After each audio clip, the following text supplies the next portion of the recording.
بسم اللہ الرحمن الرحیم۔ السلام علیکم ورحمۃ اللہ وبرکاتہ۔ عزیزم سید عمیر سلمہ نے مجھ سے کہا کہ آپ کچھ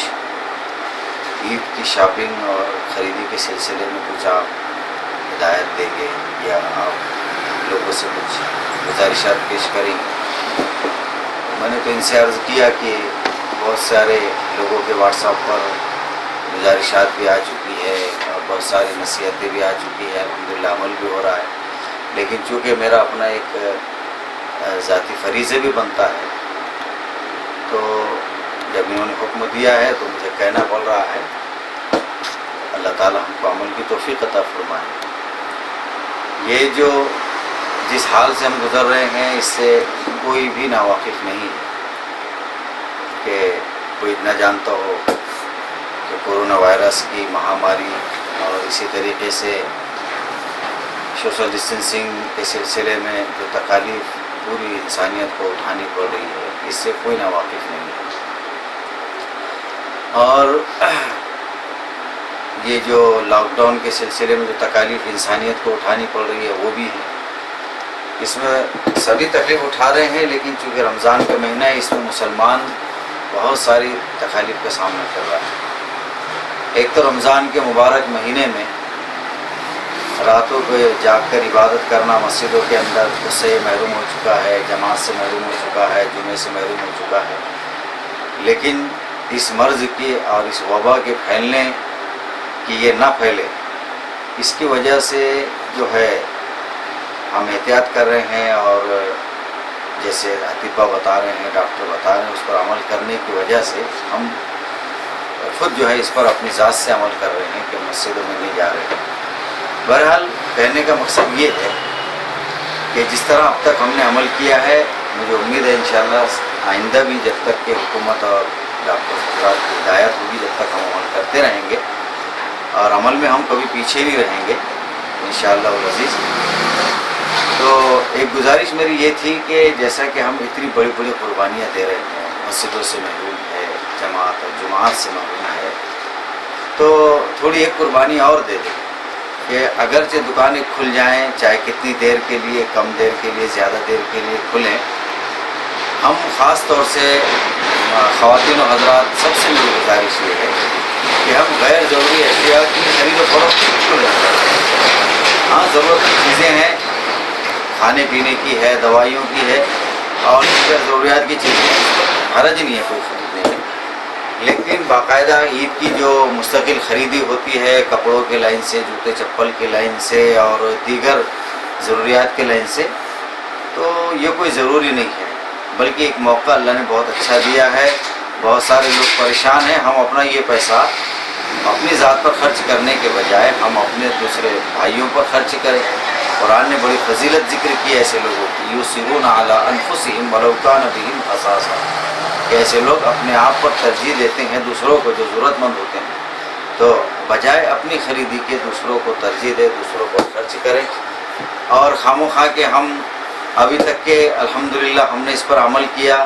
اور ہمارے ذریعے سے کسی کو ابھی تک نقصان نہیں پہنچا، تو کوئی ایسا نہ ہو کہ ہماری وجہ سے بھیڑ بھاڑ زیادہ بڑھ جائے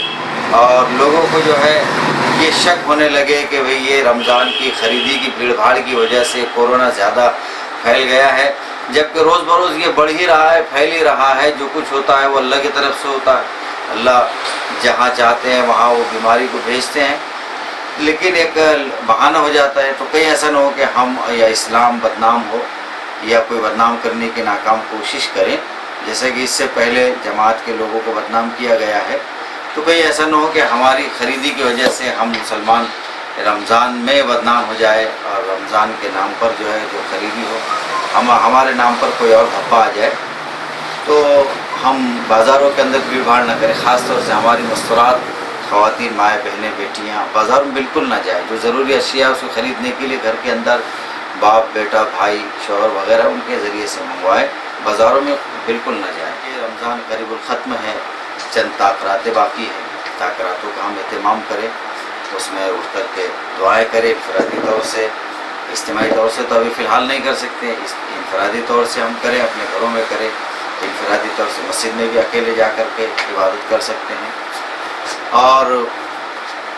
اب رہا یہ کہ عید کا مسئلہ آ رہا ہے، تو علماء کرام نے یہ فرمایا ہے کہ جہاں جمعہ پڑھنا جائز ہے وہاں عید بھی ہو سکتی ہے۔ تو اب چونکہ جمعہ ہم کئی جمعات اپنے مختلف مقامات پر پڑھ رہے ہیں، مسجدوں میں تو وہی محدود تعداد ہے، ایک امام 3 مقتدی، اور باقی دیگر مقامات پر بھی یہی حال ہے، ایک امام 3 مقتدی ہے، 3 یا 4 مقتدی ہے۔ تو جہاں جمعہ کے جو شرائط ہے وہی شرائط عیدین کے لیے بھی ہے، اور جس طریقے سے جمعے کی 2 رکعت ہے، خطبہ ہے، اسی طریقے سے عید کا بھی 2 رکعت ہے اور 2 خطبے ہیں۔ البتہ عید کا خطبہ واجب اور ضروری نہیں ہے بلکہ وہ سنت ہے۔ تو عید کا بھی اسی طریقے سے اہتمام ہوگا کہ جہاں جہاں نمازیں ہو رہی ہے وہاں اگر کوئی خطبہ پڑھانے والا ہو، نماز پڑھانے والا ہو، تو وہاں 3 مقتدی اور 1 امام باقاعدہ پہلے نماز ہوگی عید کی 2 رکعت 6 تکبیروں کے ساتھ، اور اس کے بعد میں 2 خطبے ہوں گے۔ اگر کوئی خطبہ پڑھنے والا ہو، چاہے زبانی ہو یا دیکھ کر کے ہو، وہ خطبہ پڑھ کے نماز پڑھائے گا، خطبہ پڑھے گا، یہ نماز ہو جائے گی۔ اور جہاں کوئی خطبہ پڑھنے والا نہیں ہے یا نماز پڑھانے والا نہیں ہے تو ان کے لیے علماء نے یہ اجازت دی ہے کہ پھر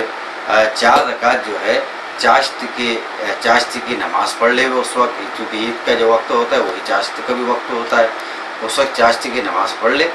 اور بس انفرادی طور سے 4 رکعت پڑھ لے۔ تو اس کا اہتمام کرے، چونکہ ایسا لگتا ہے کہ اب چونکہ 31 مئی تک کے یہ لاک ڈاؤن جاری رہے گا، اس میں ہماری عید بھی آ کر چلی جائے گی، اب ظاہر سی بات ہے ہم عیدگاہ میں نہیں جا سکتے اور مسجد میں جمع نہیں ہو سکتے ہیں، تو لامحالہ ہم کو کسی جگہ اگر پڑھنا بھی ہے تو پھر یہی 1 امام اور 3-4 مقتدی کہہ کے پڑھیں گے، اس طریقے سے اس کا اہتمام ہو۔ اور اللہ سے دعا کرتے رہے اللہ تعالیٰ اس بلا اور وبا سے ساری انسانیت کی حفاظت فرمائے، سب کو چھٹکارا نصیب فرمائے،